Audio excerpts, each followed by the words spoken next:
Hello guys! So for this video, pag-uusapan natin itong isang application na nakapag-payout na rin po ako dito dati at ngayon titingnan natin kung maganda pa at okay pa po ba ang application, especially those hindi pa nakakaalam nito. Tuturuan ko rin po kayo kung paano po ito gamitin. So makikita nyo dito sa taas, ito po yung points natin at ito po yung number of tickets na meron tayo.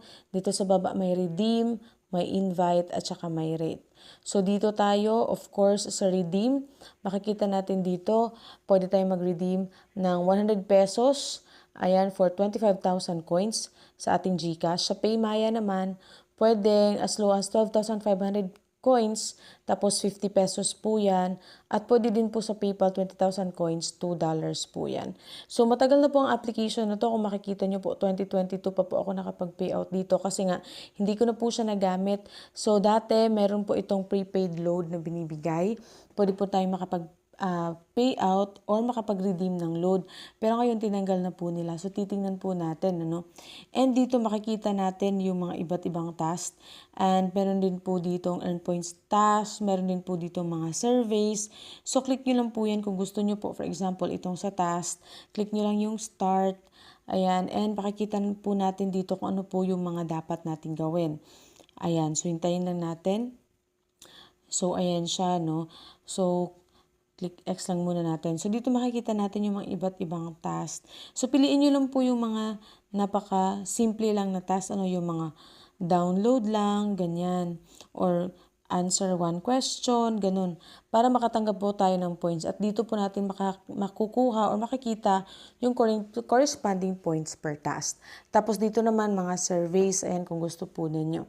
Tapos, another way of earning din po is yung pag-invite po natin. So, ayan, copy nyo lang po yung inyong invitation code. Makakatanggap po kayo ng 50 points if one of them will use the application. Tapos, if gagamitin po nila yung application, makakatanggap or kung makakakuha po sila ng 500 points, you will get 750 points din. At saka kung ayaw nyo naman po, meron po din dito silang playtime where mag-earn tayo by playing games. At meron po silang CAPTCHA solving. So, try natin itong CAPTCHA solving. Click natin yung start. Andito maghanap po sila ng opponent. Click lang po itong find opponent. So, dito po pabilisan po yung pag-type. Ayan. So, finding opponent na po siya. So, ayun po. Meron na po akong opponent. And type lang po natin yung numbers. And pabilisan po ito, ha.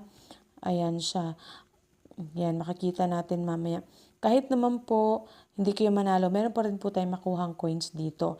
And yung mga opponent po natin dito ay yung mismong mga user din po ng application. Ayan, so tapusin natin to. Tapos, meron lang po tayong 1 minute per game.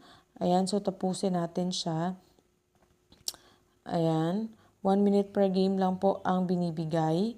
So, dapat medyo bilisan natin para matapos natin siya. At saka, syempre, manalo tayo para mas malaki yung coins na makuha natin. Ayan. Okay. So, 10 seconds. Ayan. Okay. 9173, 2338, 91. O, yan siya. So, tingnan natin kung nanalo tayo or siya yung nanalo. We have 23 CAPTCHA. So, ayan.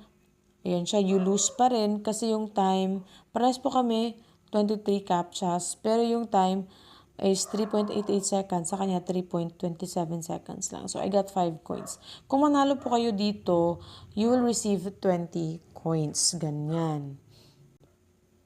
So, ayan. So, per game nyo po ay makukuhanan po kayo ng ticket.